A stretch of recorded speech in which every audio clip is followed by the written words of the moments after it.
बिस्मिल्लाहिर्रहमानिर्रहीम। अस्सलाम वालेकुम दोस्तों, कैसे हैं आप सब। मैं हूं इजाज़ अंसारी और आप देख रहे हैं इजाज़ अंसारी फूड सीक्रेट्स।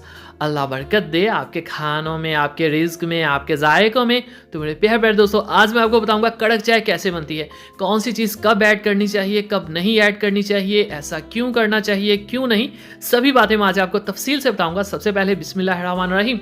अपने प्यारे से सॉस पैन में 1 लीटर मैंने लिया है खुला फुल ऑफ क्रीम मिल्क और हाफ कप इसमें मैं पानी का ऐड कर दूंगा। चलें जी, अब मीडियम टू हाई फ्लेम के ऊपर आप इसको पकाएंगे कब तक, जब तक कि अच्छे से इसमें बॉयल ना आ जाए। चाहे आप कावे से बनाएं चाहे दूध से बनाएं, कभी भी बॉयल आने से पहले कुछ भी ऐड मत किया करें। चलें जी, बॉयल आ चुका। सबसे पहले इसमें जाएगी पत्ती।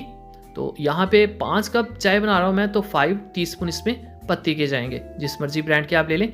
और अच्छे से इसको मिक्स करेंगे। चीनी ऐड कभी नहीं करते स्टार्ट में चाय में, पत्ती के साथ भी नहीं। क्यों, मैं आगे जाके आपको बताऊंगा।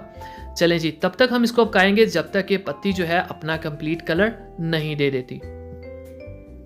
चलें जी, यहाँ पे कलर आ चुका है। सबसे पहली चीज़, दालचीनी का एक टुकड़ा जाएगा तकरीबन 1 इंच का, और साथ ही इसमें जाएगा अदरक। अदरक के 3 छोटे स्लाइसेस इसमें ऐड करेंगे। और ये पत्ती का जब कलर निकल आए एंड पे तभी ऐड करते हैं, क्योंकि अगर स्टार्ट में करेंगे तो इनका फ्लेवर इतना ज़्यादा हो जाता है कि चाय में जस्ट यही चीज़ें रह जाती हैं। चाय की अपनी एक महक, खुशबू जो है वो कम हो जाती है। चलें जी, अब हम इसमें ऐड करेंगे चीनी। तो 5 कप चाय है तो 5 टीस्पून मैं इसमें चीनी के ऐड करूंगा। आप अपने टेस्ट के हिसाब से कम ज़्यादा कर सकते हैं। और खुशबू के लिए मैं इसमें शक्कर का इस्तेमाल करूंगा। अगर सर्दियों में आप चाय बनाएं और ख़ाली शक्कर से ही बनाएं तो यकीन करें वो भी बहुत अच्छी बनती है।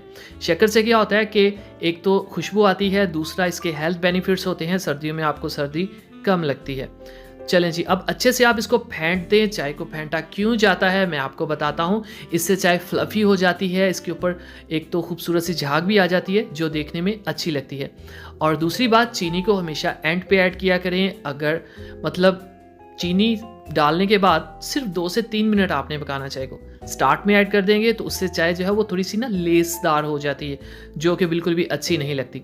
तो यहाँ पे मैंने इसको अच्छे से पका लिया है, डन हो गई है। अब इसको निकालते हैं। तो बिस्मिल्लाहिर्रहमानिर्रहीम, अपने प्यारे से कप में चाय डालते हैं। और तो माशाअल्लाह अल्हम्दुलिल्लाह, देखें जी मेरे अल्लाह की शान, उसकी रहमतें, नेमतें और बरकतें जो दी उसने हमारे हाथों में, हमारे खानों में। तो मेरे प्यारे दोस्तों, चैनल पे नए हैं तो चैनल को जरूर सब्सक्राइब कीजिएगा, वीडियो को लाइक और एक प्यारा सा खूबसूरत सा कमेंट भी कीजिएगा। अब दीजिए इजाज़त अंसारी को इजाज़त, अगली वीडियो तक अल्लाह हाफिज़।